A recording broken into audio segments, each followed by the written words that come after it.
Ladies and gentlemen, there's a terrifying truth that no one wants to talk about. One day you will wake up and you will be old. You'll look in the mirror and the person staring back at you will have wrinkles where smooth skin used to be, gray hairs where there was once color, and a body that doesn't move quite as well as it used to. And here's the real kicker. If you're not careful, you'll be alone. If you are alone in old age, the first thing you must accept is that your happiness is your responsibility. No one is going to come knocking on your door every morning to make sure you feel fulfilled, engaged, or content. If you wait for someone else to fix your loneliness, you'll be waiting forever. The sooner you internalize that fact, the sooner you can take real steps to build a life worth living, even in solitude. It's easy to fall into the trap of passivity, where each day begins to look like the last. You wake up without a plan, drift from one empty hour to another, and tell yourself that this is simply the way life is now. That's nonsense. Just because you are no longer young doesn't mean you no longer have the power to shape your existence. If you allow your days to become empty, they will be. But if you impose structure, if you decide with intention that each day matters, you begin to reclaim control. That starts with discipline. Get out of bed at the same time every morning, no matter how tempting it is to sleep in. Make your bed.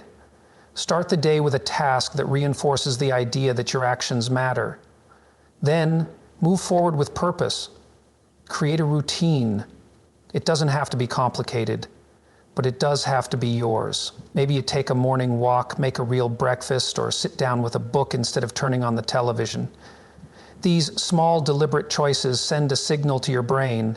I am still engaged in life. I am still here. When you were younger, life forced structure upon you.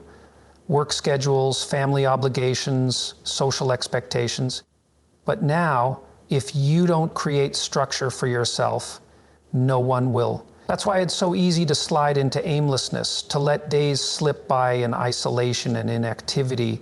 And that is precisely what leads to despair. A meaningful life, even in old age, is built upon routine, discipline, and a sense of purpose. If you are waiting for motivation to strike, you will never find it. Action comes first, and meaning follows. Happiness is not a gift that arrives at your doorstep. It is built moment by moment through the choices you make. You must choose to live with intention. You must choose to engage with the world. And if you do, even in solitude, you will find that life still has depth, richness, and worth. Loneliness is not just about being physically alone. It is about feeling unseen, unheard, and disconnected from the world. The worst thing you can do is convince yourself that isolation is inevitable, that there is no one left to talk to, no relationships left to build. That is not true. Human beings are social creatures. We are wired for connection. And no matter how old you are, no matter how much life has changed, you still have the capacity to engage with others. But here's the hard truth. Connection will not come to you. You have to go out and find it. It is easy to make excuses. You might think, I don't know anyone anymore, or I don't want to bother people. But that kind of thinking is precisely what keeps you stuck. The world is full of people, many of whom are also looking for connection, even if they don't say it outright. You don't need lifelong friendships to feel engaged. Even small daily interactions have the power to lift you out of isolation. A simple conversation with the grocery store clerk, a kind word to a neighbor, a short chat with someone at the cafe. These things may seem insignificant, but they reinforce the idea that you are still part of something larger than yourself. It is important to take the initiative. Don't wait for invitations that may never come. Instead, put yourself in places where social interactions naturally happen. Join a local community center, attend a book club, volunteer at a charity, or take up a class in something you've always wanted to learn. The goal is not to force deep connections overnight. It is to make human interaction a normal and expected part of your routine. The more you engage with people, the easier it becomes, and over time, genuine relationships start to form. The fear of rejection or awkwardness is what stops many people from reaching out. But loneliness is far worse than the temporary discomfort of starting a conversation. Most people appreciate kindness. Most people enjoy being acknowledged. And if you make an effort, more often than not, you will find warmth in return. You are never too old to connect with others, and you are never beyond the possibility of friendship, but it requires effort. It requires a willingness to put yourself out there, even when it feels unnatural. The alternative is a slow descent into isolation, and that is a far more painful existence. Your body is not just a vessel that carries you through life. It is the foundation upon which your mind and spirit rest. If you let it deteriorate, everything else follows. A weak, neglected body breeds a weak, sluggish mind. And when the body and mind fail together, loneliness and despair creep in faster than you can push them away. The good news is that you have more control over this than you think. No matter your age, you can strengthen your body, sharpen your mind, and improve your quality of life. But only if you take action. The worst thing you can do is become sedentary. When you stop moving, your body weakens. When your body weakens, you lose confidence. And when you lose confidence, you withdraw from life. It is a vicious cycle, and it starts the moment you decide that taking care of yourself is no longer worth the effort. That decision, whether conscious or not, is a mistake. Movement is a necessity, not an option. A daily walk, stretching, even light resistance exercises can keep your muscles strong, your joints flexible, and your energy levels high. It is not about chasing youth. It is about maintaining vitality. The difference between an old age filled with independence and one filled with helplessness often comes down to whether or not you made the effort to keep moving. Nutrition matters just as much. Your brain and body cannot function properly if they are fueled by processed garbage. Sugar dulls your mind, drains your energy, and accelerates aging. Excess alcohol and junk food do nothing but drag you further into weakness.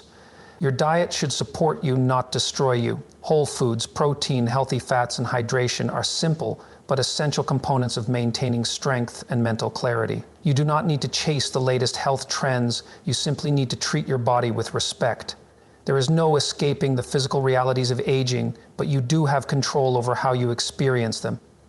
You can surrender to decline, or you can fight for every bit of strength, mobility, and energy you have left. When your body is strong, your mind is sharper. When your mind is sharp, you remain engaged in life. The people who age well are not those who avoid the realities of getting older, but those who take responsibility for how they meet those challenges. Your body is the vehicle through which you experience the world. Keep it in motion and you will stay connected to life itself. A life without creation is a life that slowly fades into emptiness.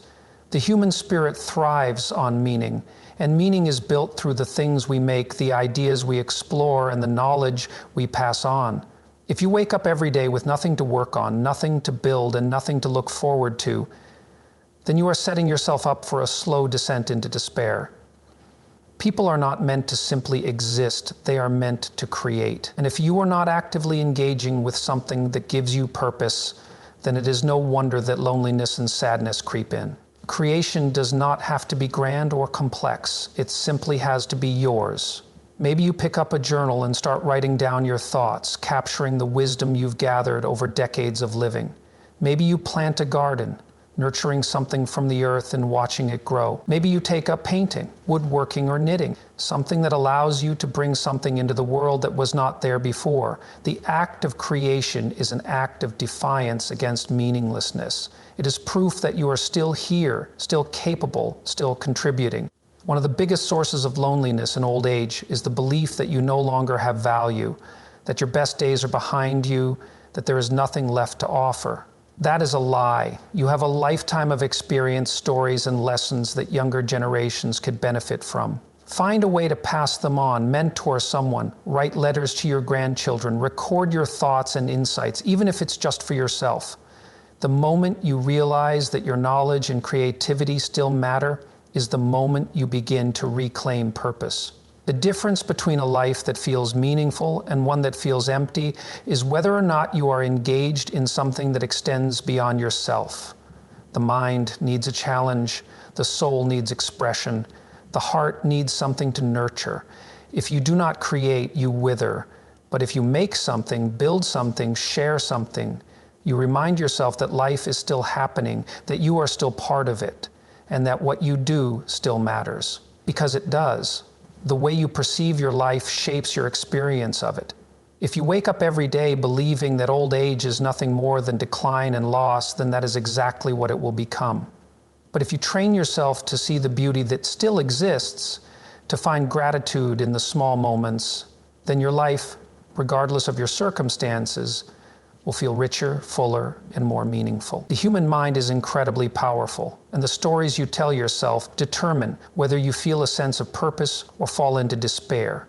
It is easy to focus on what is gone, the friends who are no longer here, the opportunities that have passed, the physical abilities that have diminished. If you dwell on those things, you will only find sorrow. But there is another path. Every day there are things to appreciate if you are willing to look for them. The quiet peace of a morning sunrise, the warmth of a good cup of tea, the laughter of a stranger passing by, the simple pleasure of feeling the sun on your face.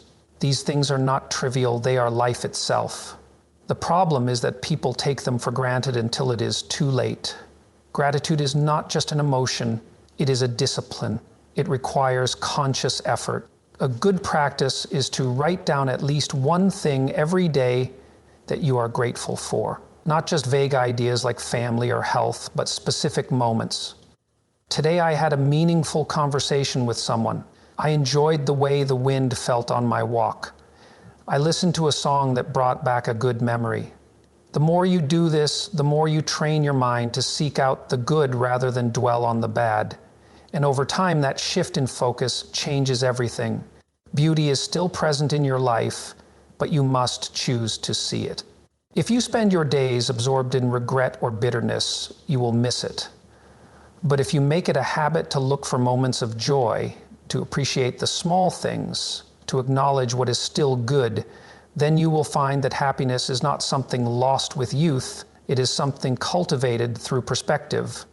Your time is not over, there is still life to be lived, but how you experience it depends entirely on what you choose to see.